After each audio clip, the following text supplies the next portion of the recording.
What is up, people? This is your RJ Karthik here, back again once again for another attribution episode. Today, we got Abdul Rahman here, an experienced data architect, joining the panel to give his POV on building geo-incrementality data pipelines. He's going to break down the details of market selection, understanding data reads, the usefulness of these insights, and more. Check this out. You don't want to miss it. Okay.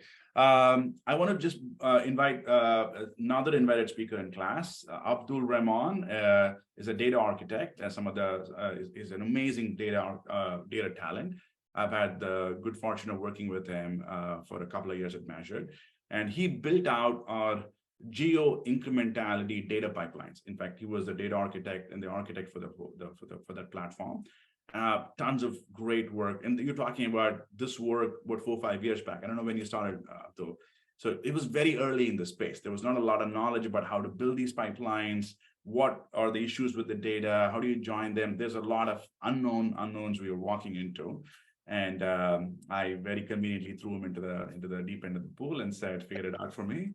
And he did a lot of the critical thinking on figuring out what the issues were and solved a lot of them, along with Kara and other folks on the product side. Abdul, thank you for being in class. Appreciate the time. Thanks, man. Thanks for the invitation.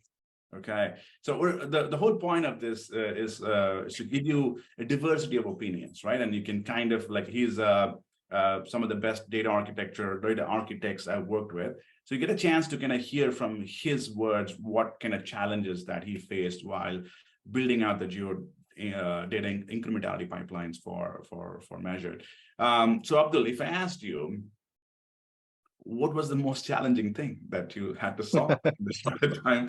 So when we started Geo, everything was a challenge. That's right. Yeah, but yeah, we were like one of the first team to actually implement it. But maybe one of the notable things, maybe some of the folks will know when I talk about it, is the data translation. So when we started, we had AdWords and Google Analytics, and then we started onboarding Facebook and then other vendors.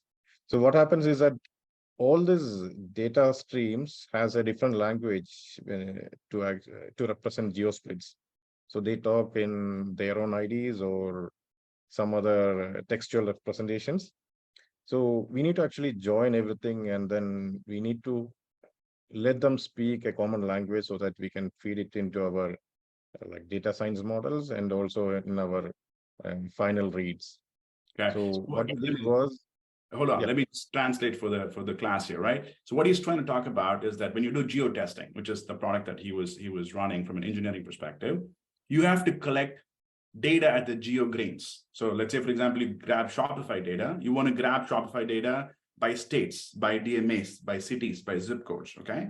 Now, New York could be New York in Shopify, but in Facebook, it could be NY. In GA, it could be NY, NY, right? Now, they all represent New York, but it is very unclear whether it's talking about the state New York or the city New York, or if there's a DMA called New York. It's not very clear. So what Abdul had to do was create a translation matrix for different geo grains and geo data, geo codes, I guess. Geocoding is what you called it eventually. And he had to put together the translation matrix. Okay, it was not a fun project, I'm sure. So why don't you explain what of course. So this was one of the main things which actually let us onboard vendors very easily and also onboard clients. So with this metrics, we could actually run a market selection in maybe one day. We get the data, we translate, and we run a market selection, and maybe the next day we could do the design. Yeah. Okay. So when you do the joins, is it how much of the data was joinable? Like when you had to join Shopify data with AdWords data and GA data, did you see that 90% of the data would just reconcile and join? Is it like 10% of the data? What amount of data was even reconcilable in your experience? So it depends on the data sources. When we talk about Facebook or AdWords, they are kind of most of them are clean data. But when we talk about customer-driven CRM data or other data which has free-form text inputs, then we may say that, okay, 80 to 90%, because we don't know how they actually represent geo-splits. Right. Okay. So now you're trying to take standard data like Facebook and join it with the customer's own CRM file, and they could be representing markets in whatever way, right? So it's Yes, correct. incredibly ugly problem to solve. Okay. Okay, great. Is one particular part of the challenge how did you solve it, by the way? Was it like the data quality has to be a nightmare? And Yeah. what kind of data So- quality, treatments you had to take on? So we have different treatments. We have like set of rules for our market selection. We have set of rules for our read processing. So all these validations runs like in a scheduled manner, and say we get a data quality in like metrics or something like that. And we define like, okay, this is usable and this is not usable. And sometimes we have like a great potential client, but we can't actually use their data because it has gaps or it doesn't actually pass our validation thresholds. Right. And talk about the gaps, and I'm sure gaps was another fun problem you had to solve. All the data had to line up nicely, and they usually, not always the case. So what were some of the challenges in trying to join like a CRM data set, Facebook data set, some other data set, and how did you even line them up, right? It was not, I'm assuming it doesn't line up easily. Yeah, so like we can talk about two different like sections of gaps. One is the historic gaps. So we say that, okay, we doesn't have 6 months of data, or we only have 3 months of data. And so this is something that we can't actually do a modeling out of this 3 months of data, because we don't have enough data points to see the behavior of how our models will like, how it will be represented. The other one is like each data feeds has a different cadence of getting to us. It may be like 1 week, it may be 1 day, and sometimes it may be 14 days. So we have to actually align everything, and then we have to take the read. That's right. The frequency of data updates also was a concern. Some was coming weekly, some was daily, and you had to like make sure that you get them all properly aligned. Okay, again, another fun challenge, right? What about the data science part of it, Abdul? Was there, you have to take all this data and now pump them into counterfactual models and get models and all that stuff. Was that a challenge at all, or was that something that more or less kind of like, was in a box? So when we started, we actually did like experiments using regions or states. Okay, so in US we have 51 regions, and then so the combination or the iterations that we need in data science were less. Then we moved to DMAs. We are talking to 100 to 110 DMAs. Then we moved to zip codes. So the volume of data or the iterations that we are processing increased. So we have to actually scale up when we actually started including different geos. Right. I can imagine trying to build 40,000 models for every zip code would have been a fun challenge as well. Okay. Let me see. Any insights that I missed that you really would have think we should talk about? Any particular insight you're really passionate about, or any particular pain point that you still remember with horrific memory as to I hate that thing I had to solve? So one particular thing I want to mention here is like when we hit our peak in our holiday season, maybe I think it was 1.5 years after we started. So we were running something like hundreds of experiments in a month. Yeah. So, and the Google's and AdWords, like Google's and Facebook's APIs were actually, they change a lot. And sometimes we get notifications, sometimes we don't.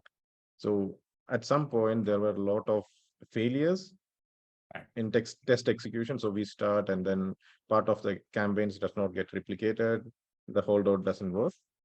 So what we actually implemented was a kind of a dry run, or a running the experiment without any monetary consequences. I see. So we do everything, but we don't spend anything.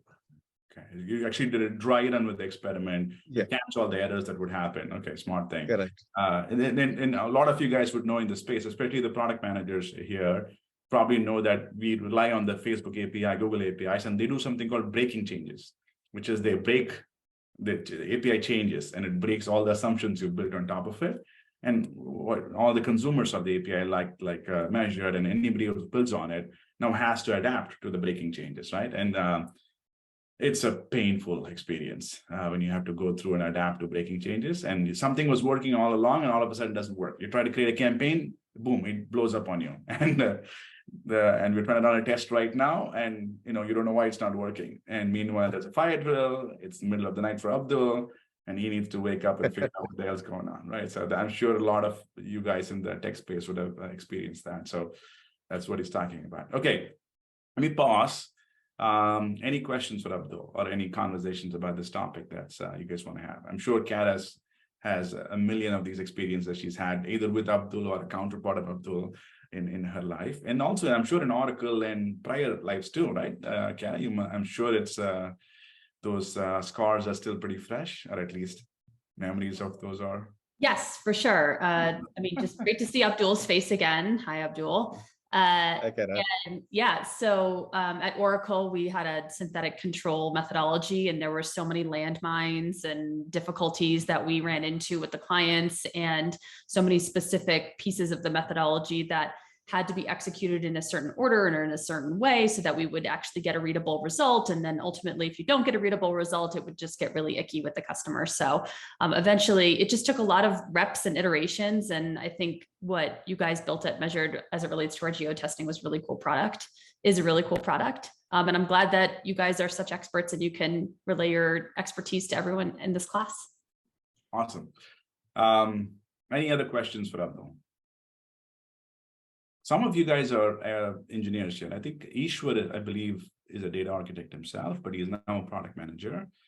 Shubham, what's your background? Are you a PM too, from the engineering side, or? Go ahead, Vishnu. You had a question. Hey, Abdul. So I just wanted to understand which was the geo granularity that you had most success with. I mean, was it DMA? Was it state level, or is there some pattern? Just trying to see if there was some insight, because you would have seen this many times. So we saw a lot of region tests because that was the data clarity was highest for regions, and most of the clients has a region level representations. But DMAs, for some clients, DMAs were important because some according to the business models, they actually target on specific DMAs, for example, maybe like radio driven or something like that. So it depends on client to client, and these two, region and DMAs, has the best data clarity. So we can actually have a good test design. Read. So when you say region, he's talking about states, what we would call states in the US. In India also called states, right? I think in Germany it's called regions, and I think probably 60% of the tests would have been state level tests, and then it's a sort of a distribution between DMA and zip code and cities and whatnot. A big challenge also was you couldn't test the same way across internationally. Like in UK, you could only do city level testing because they didn't make any. There was nothing called region. It was all countries. England was a country. Wales was a country. I mean, they were very different countries. There was no matching between them. And there was nothing called state, there's nothing called DMA. So we had to do city level testing. And that was fun to figure out city level testing. It was not like a easy thing to match. Germany was clean. You could do, there's only 3 or 4 regions in Germany. If you go to Australia, there's only 4 or 5 cities. You got to figure out zip code level testing because that's the only way to test it in Australia. So a lot of that we would figure out as we go. Then naturally we'll come back to Abdul with the requirement that says, hey, there's a client in Australia, they need next week. Can you build a product for us? He will be like, I'm going to kill you. Next time I see you, there'll be a dead body on the ground. Thank you, Abdul. Appreciate it. Go ahead. Is there a question? Yeah, no, follow up.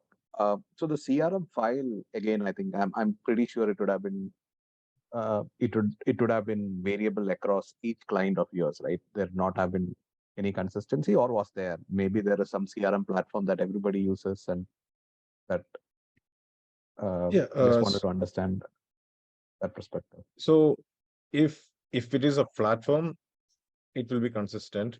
So if it is Shopify or if it is Adobe, it will be consistent. But it will be inconsistent if it is their own CRM platform. And and maybe some clients will actually have an address form when they actually do an online transaction, and it may have free form text. So the data that is captured might not be validated in some clients. So that is where the CRM feeds has a challenge. So the users write their free form text, they write New York in their own way, or Washington in their own way. And that is where we face difficulties in translating those data feeds. That's not a fun. Okay, go ahead, finish your thought. Was there a follow-up thought you had? No, I'm just thinking that, so you need time from the CRM team, or not just the marketing team, right? You may need time from the technical side to decipher all of this at a client level, or you were able to decipher by your own. No, they are like, if I say it bluntly, they are as clueless as we are, because it's the data coming from the users. So we, like, especially solution engineering, actually tackles this challenge, and they actually find out how we can actually solve this translation issue. It falls on the vendors one way or the other. So the vendors have to somehow figure it out. Usually it's a combination of, as you said, solutions engineering or product managers, right? Somebody like Kara would have to, like, that's a role. A role would be like this open-ended problem statement, and somebody will go to the product manager and say, what do you want me to do here? It's got like random addresses. I can use it. And she'll be like, well, that's not okay. You have to find a way to use it. And there you go. Then we have to like put on some dancing shoes and figure out how to solve it. Go ahead, Ishwar. Is there a question? Yeah. So for this issue, does reverse geocoding and getting the lat longs to find out the actual regions doesn't help? Or does it, that is also a problem? Yeah, it will help if we can actually if we have the captured data. But in most cases, it will be just an address form where the data clarity is missing, and nobody will be actually capturing the lat long or the location where the transaction take place. But yeah, using the address, can't we do reverse geocoding to get the actual locations of the lat long?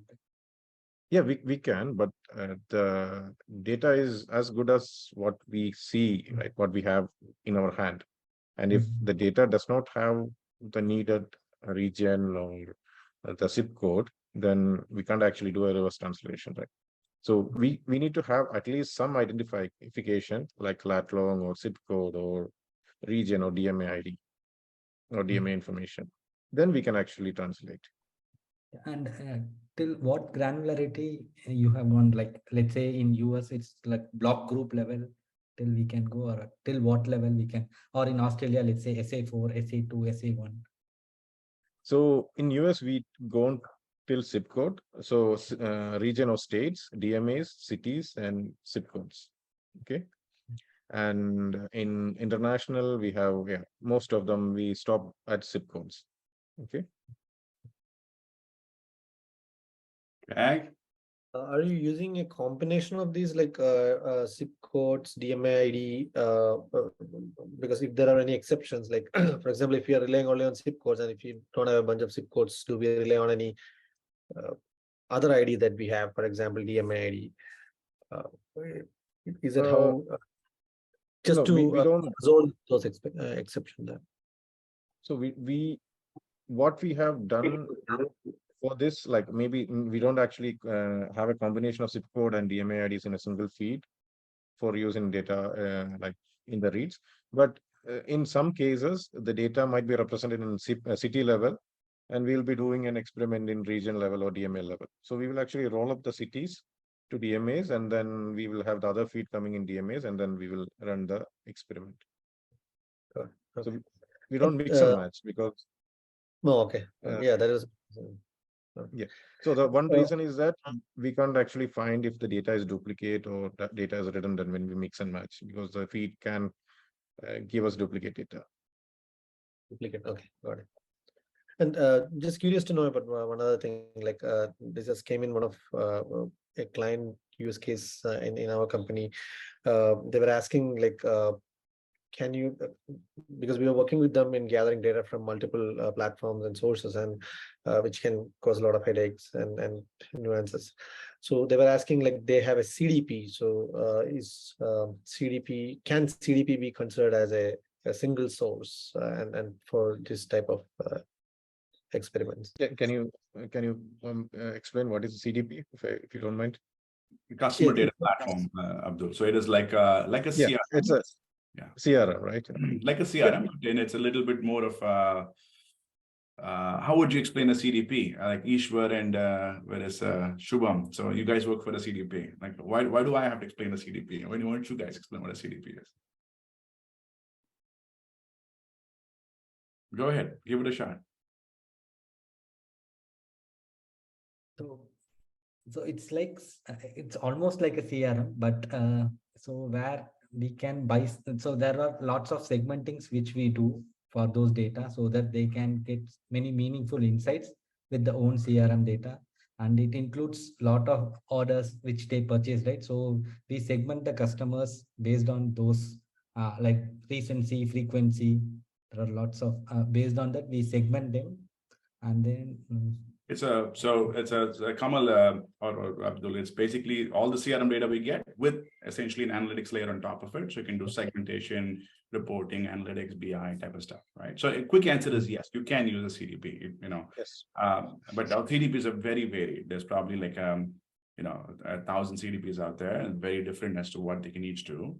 I'm sure Ishwar and Shubham will say that their CDP does everything that anybody needs to do. Yes. Yes, quick answers. Yeah, you can absolutely use it. Yeah, we can. Okay, last question for Abdul before we let him jump. Going once, going twice. Okay, guys, thank you so much, Abdul. Appreciate. I know it's late in the evening there. Thank you for jumping on. You're welcome to stick around and listen in. But thanks so much for offering the insights. The class appreciates it. Yeah, thanks, Madan, for the opportunity, and thanks everyone for listening to. Big thank you to Abdul, Madan, Kara, Vishnu, Kamal, and Ishwar for making that discussion really engaging. I think it really shed a lot of light on how complicated the process of creating and utilizing incrementality pipelines is, and the troubleshooting techniques developed over the years to make these projects a major value add for companies. Before we wrap it up though, I thought I'd highlight a few of the main challenges Abdul mentioned, and we can call it the rapid fire wrap up or something like that. So real quick. The first challenge occurs when different platforms and data sources use different representations for the same geographical locations, like how New York can be NY, New York spelled out, or even NYC depending on the data source. Abdul says he was able to address the problem by mapping variations in location names from different data sources to a common language to standardize the data for analysis. Dumbed down, the model spits out results in the terms you said beforehand. Simple as that. Then you can translate the data to feed the data science models and final reports. Abdul also brought up data quality as an issue, especially with CRM or free-form text inputs, where it could be incomplete and inconsistent when they needed it to meet certain validation thresholds. This means getting weekly updates and aligning for those updates to make sure what you're working on to begin with is valid. This is all before working on the tests themselves. Then we got scaling for international testing to adapt to naming patterns in different countries, which a lot of times works best at the city level to standardize, handling breaking changes that affect real-time data integration, and running dry runs for testing while aligning data frequency across different data feeds. And yeah, I realized the word data was said enough times to cause some PTSD, but bear with me. I think the best way to think about it without getting overwhelmed is that these tests essentially compile historical events and trace patterns in these events, and these patterns or trends are what become your insights. Geotesting, incrementality analysis, and data pipeline management involve a ton of different challenges like data quality, data translation, frequency of updates, international scaling, adapting to platform changes.